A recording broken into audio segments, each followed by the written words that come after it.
Հավատքի բանկի գրքույկը, Չարլզ Սպերջեն, օր նոյեմբերի 10։ Նա քո ոտքին սահել չի տա, Սաղմոս 121-րդ գլուխ 3-րդ խոսք։ Եթե Տերը թույլ չտասա, ոչ մարդիկ, ոչ էլ դևերը չեն կարողանա դա անել, որքան կուրախանային նրանք, եթե կարողանային մեզ ամոթալի պարտություն պատճառել, վռնդել մեր տեղից և թաղել մոռացության մեջ։ Նրանք կարող էին դա անել իրենց հայեցողությամբ, եթե չլիներ մեկ խոչընդոտ և միայն մեկը՝ Տերը թույլ չի տա դա, և եթե նա թույլ չտա դա, մենք նույնպես թույլ չենք տա դա։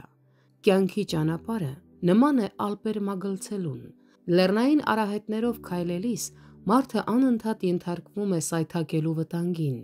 Բարձրության վրա գլխապտույտը կարող է հավասարակշռության կորստի պատճառ դառնալ,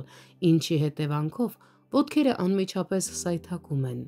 Որոշ հատվածներ հարթ են, ինչպես ապակի, իսկ մյուսները ծածկված են չամրացված ժայռերով, և երկու դեպքում էլ անկումից դժվար է խուսափելը։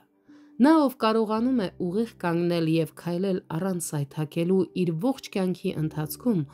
ունի փառաբանության լավագույն պատճառները։ Չնայած որոգայթներին ու խոչընդոտներին, թույլ ծնկներին, հոգնած ոտքերին և դավաճան թշնամիներին, Աստծո զավակներից ոչ մեկը չի կարող նույնիսկ մեկ ժամ կանգնել առանց հավատարիմ սիրո, որը նրա ոտքերը պահում է անսասան։ Հազարավոր որոգայթների մեջ կանգնած եմ ես, քո ձեռքին հենված ու պաշտպանված։ Քո անտեսանելի ձեռքը կպահի ինձ, ով Տեր, ու կառաջնորդի դեպի քո սուրբ լեռը։